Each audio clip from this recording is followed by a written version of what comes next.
Hello hi everyone అండి. మారుతి సాహితీ channel ప్రేక్షకులకు స్వాగతం సుస్వాగతం అండి. అంతా బాగున్నారా అండి? మేమంతా బాగున్నామండి.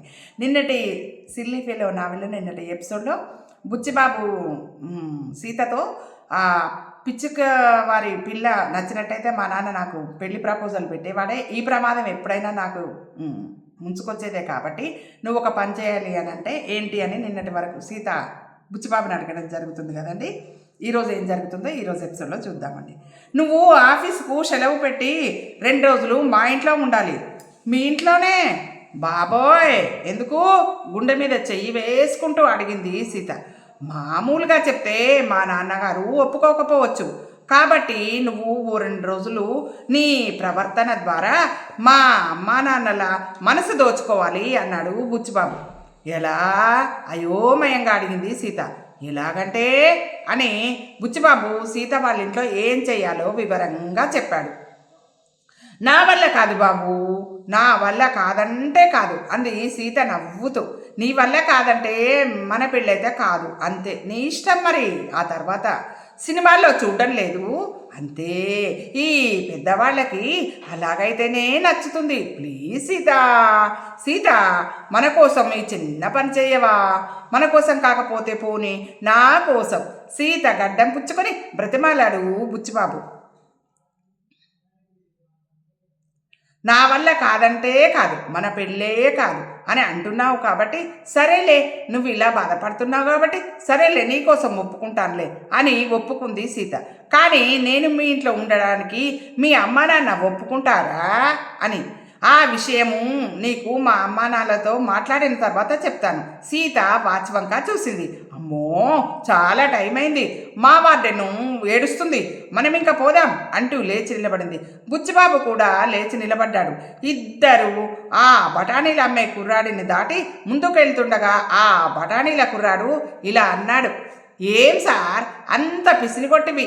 నా దగ్గర రూపాయి బఠానీలు కొనుంటే నేను వెళ్ళిపోయి ఉండేవాడిని కదా, చక్కగా అమ్మగారిని ముద్దు పెట్టుకుని ఉండేవారు కదా. 1 రూపాయి కోసం ఇంత మంచి అవకాశాన్ని వదులుకున్నారు కదా. థూ! వాడి మాటలకి సీత పక్కన నవ్వింది.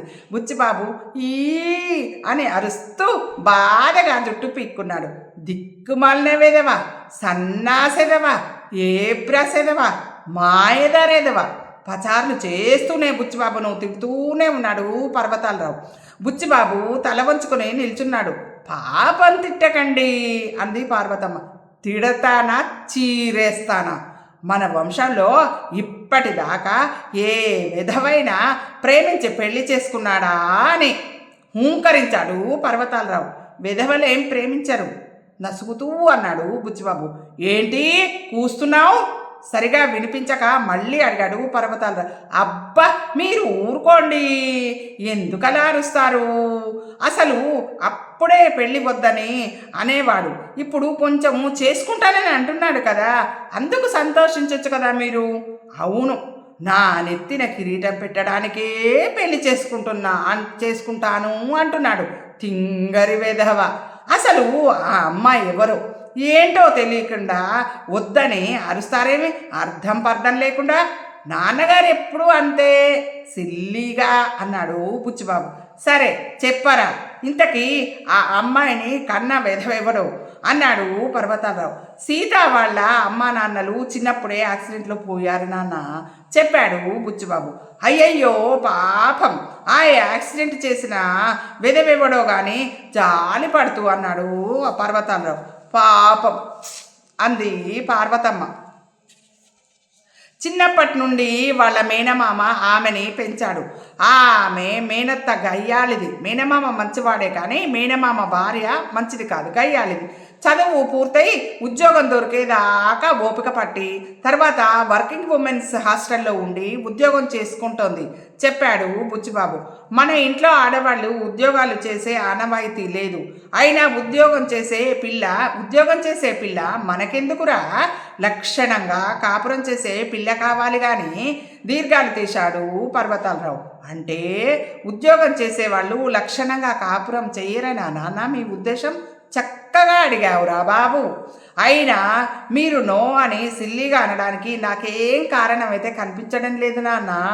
చిన్నవాళ్ళు మీకు తెలీదు, పెద్దవాళ్ళం మేమైతే కట్టుబాట్లు సంప్రదాయము అన్నీ చూసి పెళ్లి చేస్తాం. నీకు లక్షణంగా ఉండే పిల్లని చేస్తాం, కానీ పనికి మాలిన దాన్ని తెచ్చి చెయ్యం కదా అన్నాడు పర్వతాలరావు. జీవితాంతం ఆ అమ్మాయితో కాపురం చేసేది నేనైనప్పుడు పనికి మాలిన అమ్మాయిని నేనెందుకు చేసుకుంటాను? నా జీవితం నాశనం చేసుకోవాలని నాకు మాత్రం ఉంటుందా? ఆ అమ్మాయిని మీకు తెచ్చి పరిచయం చేస్తాను నాన్న. కావాలంటే 2 రోజులు మన ఇంట్లో ఉంచుకొని చూడండి. అప్పుడు కూడా ఆ అమ్మాయి నచ్చలేదంటే మీరు చేసుకోమన్న అమ్మాయినే నేను చేసుకుంటాను, సరేనా అడిగాడు బుచ్చిబాబు. తల్లిదండ్రులు ఇద్దరి మొహాల వంక మార్చి మార్చి చూస్తూ. మరి ఇంకే సరే అనండి, పర్వతాలరావు భుజాలు పట్టి ఊపుతూ అంది పార్వతమ్మ. ఏంటా ఊపడం? నా తలపండు ఊడి నేల మీద రాలిపడేలా ఉంది. ముందా విధవ చేతులు నా భుజాల మించి తీసేయి అన్నాడు పర్వతాలరావు. చి, ఏంటండి ఆ పాడు మాటలు? మంగళసూత్రాలు కళ్ళకద్దుకుంది పార్వతమ్మ. పర్వతాలరావు బుచ్చిబాబు వంక చూస్తూ అన్నాడు. సరేనోయ్ వెధవాయ్, అలాగే కానీయమోయ్ అన్నాడు. బుచ్చిబాబు సంతోషంతో ఉక్కిరిబిక్కిరి అయిపోతూ థ్యాంక్ యూ డాడీ అన్నాడు. ఆటో బుచ్చిబాబు ఇంటి ముందు ఆగింది. దాంట్లోంచి సీత బుచ్చిబాబు దిగారు. బుచ్చిబాబు చేతిలో సూట్ కేసుతో ఇంటివైపు అడుగులు వేశాడు. అతని పక్కనే నడుస్తూ బరువెక్కిన గుండెతో సీత అంది.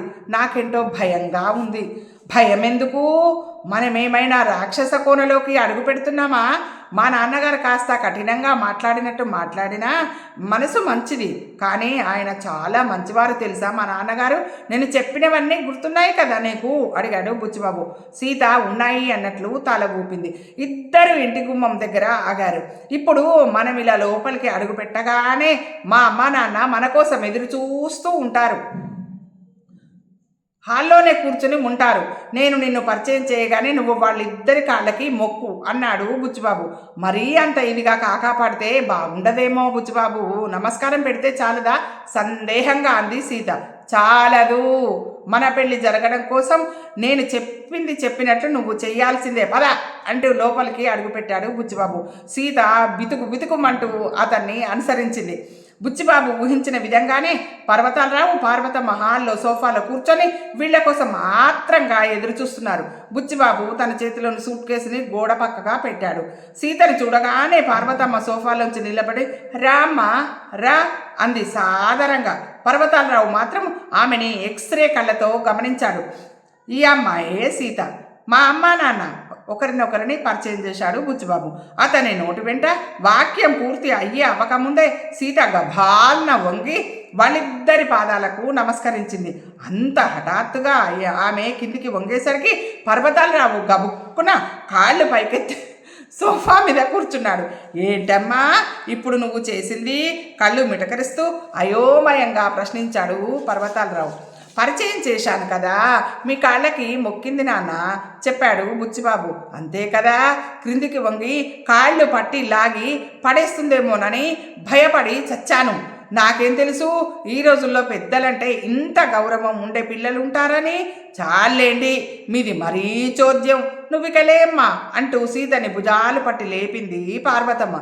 సీతకి పెద్దలంటే గౌరవమే కాకుండా సాంప్రదాయబద్ధంగా ఉండడం అంటే ఎంతో ఇష్టం నాన్న హుషారుగా అన్నాడు బుచ్చిబాబు. నువ్వు చెప్పక్కర్లేదులే వాయ్ వేధావాయ్, తెలుసుకోగలనులే అన్నాడు పర్వతాలరావు సీత మీద నుండి దృష్టి మరల్చుతూ. సీత బయట చెంగును భుజాల మీద నిండుగా కప్పుకుంది. పార్వతమ్మ కూడా సీతని రెప్ప వాల్చకుండా చూడసాగింది. కోళ్ళ మొహం, పెద్ద కళ్ళు, సన్నని ముక్కు, చిన్న నోరు, నొక్కుల జుట్టుతో పెద్ద జడ, బాగా గంజిపెట్టిన ఇస్త్రీ చేసిన బెంగాల్ కాటన్ హాఫ్ వైట్ శారీలో పచ్చని శరీర ఛాయతో అందంగా ఉంది సీత. వాళ్ళిద్దరూ అలా రెప్ప వాల్చకుండా సీతని చూస్తూనే ఉన్నారు. ఇబ్బంది అనిపించుకొని సీత వాళ్ళిద్దరిని చూసి ఇబ్బంది అనిపించి తల ఉంచుకునే నేల చూపులు చూడసాగింది. చూడమ్మాయ్ దీర్ఘాలు తీస్తూ అన్నాడు పర్వతాలరావు. సీత ఆయన వంక చూసింది. మా ఇంట్లో ఆడపిల్లలు ఉద్యోగాలు చేసి ఎరగరు, నువ్వు చేస్తే ఏదో చెప్పబోయాడు పర్వతాలరావు. పెళ్ళయ్యాక సంసారానికి నా ఉద్యోగం అడ్డమనిపిస్తే మానేస్తానండి అంటూ అతని మాట పూర్తి కాకుండానే చెప్పింది సీత. పర్వతాలరావు తల పంకించాడు. అప్పుడు సాయంత్రం 6 గంటలైంది. రాత్రి భోజనాల దగ్గర ఓ బిర్యానీ, మటన్ బిర్యానీ, అబ్బో చికెన్ ఫ్రై, అబ్బో ఫ్రాన్స్ కర్రీ, హర్రే ములక్కాడ సాంబార్, తన ముందున్న ఐటమ్స్ చూసి ఆశ్చర్యంతో ఆనందంతో కేకలు పెడుతున్నాడు పర్వతాలరావు. ఏంటి ఈవేళ ఇన్ని నాకు ఇష్టమైన ఐటమ్స్ చేశావు? కొంపదీసి ఈరోజు నా పుట్టినరోజో లేకపోతే మన పెళ్లి రోజో కాదు కదా భార్యతో అన్నాడు పర్వతాలరావు. చాలేండి మీ హాస్యాలు. పార్వతమ్మ సిగ్గుపడుతూ అంది. ఇవన్నీ ఆ అమ్మాయే చేసింది. సీత వంక చూస్తూ చెప్పింది. ఓ అలాగా, కళ్ళు పెద్దవిగా చేసి సీత వంక చూస్తూ అన్నాడు పర్వతాలరావు. తర్వాత మెల్లగా అన్ని ఐటమ్స్ రుచి చూశాడు. అతని మొహం విప్పారింది. ఓ అద్భుతం, అన్నీ చాలా బాగున్నాయి అమ్మాయి, అమృతం అనుకో. సీతని మెచ్చుకోలుగా చూస్తూ అని పెళ్ళి ఇన్ని సంవత్సరాలది, ఏనాడైనా నువ్వింత రుచిగా వంట తగలెట్టావా? దరిద్రంగా తగలెడతావు కానీ పార్వతమ్మను మందలిస్తూ అన్నాడు. యాహూ గట్టిగా అరిచాడు బుచ్చిబాబు. అతని అరుపుకు పర్వతాలరావు ఉలిక్కిపడ్డాడు. సడన్గా ఏమొచ్చిందిరా, ఏ బ్రాసేదవా? బుచ్చిబాబు ఇంకా ఆశ్చర్యంగా చూస్తూ అన్నాడు. బుచ్చిబాబు నాలుక కొరుక్కున్నాడు. అంటే ఈ కూరలన్నీ నాకు కూడా నచ్చి సంతోషం పట్టలేక అర్చనన్నమాట బుర్రగోక్కుంటూ అన్నాడు బుచ్చిబాబు. మర్నాడు తెల్లవారి 6 కావస్తుంది. ఇంకా పూర్తిగా చీకటి విడలేదు. పర్వతాలరావు పార్వతమ్మలు ఇంకా నిద్ర నుంచి లేవనే లేదు. కానీ ఎన్నడూ 7 కొట్టందే నిద్ర లేవని బుచ్చిబాబు సీతలు ఇద్దరు అప్పుడే నిద్రలేచి మొహాలు కూడా కడుక్కున్నారు. సీత అయితే తలకి స్నానం చేసి కూడా వచ్చింది. బుచ్చిబాబు ఓ చీపురు ముగ్గు చిప్ప సీత చేతిలో పెట్టాడు. కానీ అన్నాడు. సీత అతని వంక ఇబ్బందిగా చూసింది. ఇలా బాగుంటుందంటావా అడిగింది. ఇలాగే బాగుంటుంది, సినిమాలో చూడలేదా? త్వరగా పద, వాళ్ళు నిద్ర లేవక ముందే నువ్వు మొదలు పెట్టాలి కంగారు పెట్టాడు బుచ్చిబాబు. సీత వాకిట్లోకి బయలుదేరింది. ఉట్టినే సైలెంట్గా కాదు, పాట పాడుతూ ముగ్గు పెట్టాలి. మరి మా వాళ్ళు లేవద్దు వెనక నుండి అన్నాడు బుచ్చిబాబు. సీత వాకిట్లో నేల మీద చీపురుతో కాస్త ఊడ్చింది. తర్వాత కళ్ళాపి చల్లింది. ఆ తర్వాత ముగ్గు చిప్ప పట్టుకుని గొంతు విప్పి పాట పాడడం మొదలుబాబు. బుచ్చిబాబు చాటుగా నిలబడి ఆత్రంగా వినిసాగాడు. హఠాత్తుగా పాట అందుకుంది సీత. అమ్మని కమ్మని దెబ్బ ఎంత వెచ్చగా ఉందిరో యబ్బా అని పాట మొదలుపెట్టింది. ఆ పాట వినగానే బుచ్చిబాబుకి గాభరా ఎత్తిపోయింది. లబలబలాడుతూ బయటికి పరిగెత్తుకొని వచ్చాడు. ఏంటా పాట? మా నాన్నగారిని విన్నానంటే ఈ క్షణమే నిన్ను ఇంట్లోంచి బయటికి పంపేస్తారు అన్నాడు సీతతో ఎగశ్వాస పీలుస్తూ. అంటే అనుకుంటూ అన్నాడు. ఈ పాటకేమైంది? మంచి హిట్ సాంగే కదా.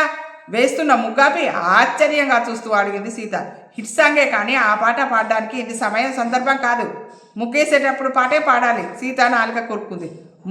నువ్వు ముందే చెప్పొద్దు, మీ నాన్నగారు వింటే ఎంత డేంజర్ అయ్యిండేది. బుచ్చిబాబు మీద విసుక్కుంది. నాకేం తెలుసు నువ్వింత సిల్లిగా ఘోరమైన పాట పాడతావని నెత్తి కొట్టుకున్నాడు బుచ్చిబాబు. సరే అలాగైతే ముత్యమంతా పసుపు ముఖమెంత ఛాయ ముత్తైదు కుంకుమ బ్రతుకంత ఛాయ వాడినా వెరీ గుడ్ అది కానీ అంటే లోపలికి పరుగు తీశాడు బుచ్చిబాబు. సీత ముత్యమంతా పసుపు అంటూ పాటెత్తుకొని ముగ్గెట్టడం మొదలుపెట్టింది. పల్లవి పూర్తయిందో లేదో లోపల నుండి పర్వతాలరావు గావుకెక్క పెట్టాడు. ఒరే తెల్లారే ఈ వెదవ టేప్ రికార్డర్ పెట్టావేంట్రా సోంబేరు వెదవ, ముందు దాని కట్టే. బుచ్చిబాబు పరుగున బెడ్రూమ్లోకి వెళ్ళి అది టేప్ రికార్డర్ కాదు నాన్న అన్నాడు ముసిముసిగా నవ్వుతూ. కాకపోతే మరేంట్రా అడిగింది పార్వతమ్మ నిద్రకాళ్ళు వేసుకొని ఆవలిస్తూ. మీరే ఒకసారి బయటకు వచ్చి చూడండి అన్నాడు బుచ్చిబాబు సంబరంగా. వరండాలోకి వచ్చి వాకిట్లో తలంటుకొని పెద్ద బొట్టు పెట్టుకొని పాట పాడుతూ ముగ్గు పెడుతున్న సీతని చూసిన పర్వతాలరావు పార్వతమ్మ అలాగే నోరు తెరుచుకొని చూస్తూ నిలబడిపోయారు. వాళ్ళు అలా నోరు తెరుచుకొని ఆశ్చర్యంతో మునుగుండగానే సీత ముగ్గు పెట్టడం పూర్తి చేసి దేవుళ్లకు పూజ కూడా చేసేసి హారతి పళ్ళెం వారిద్దరికి ఇచ్చేసింది. హారతి తీసుకోండి అంది సీత. వాళ్ళిద్దరూ ఈ లోకంలోకి వచ్చి కంగారుగా హారతిని కళ్ళకద్దుకున్నారు. సీత ఇద్దరి చేతిలో ప్రసాదం పెట్టింది. ఇద్దరు గబుక్కున్న ప్రసాదం నోట్లో వేసుకుని తర్వాత పళ్ళు తోముకోలేదని గుర్తుకొచ్చి నాలుక కొరుక్కున్నారు. ఓరే బుచ్చి సీత నాకు నచ్చిందిరా అన్నాడు పార్వతాలరావు మెరిసే కళ్ళతో బుచ్చిబాబు వంక చూస్తూ. ఇదండి ఈరోజు ఎపిసోడ్. మీకు నచ్చినట్టయితే మన ఛానల్ని లైక్ చేయండి, షేర్ చేయండి. రేపటి ఎపిసోడ్లో మళ్ళీ కలుసుకుందామండి. ఉంటానండి. మీ మార్పు సాహిత్య ఛానల్.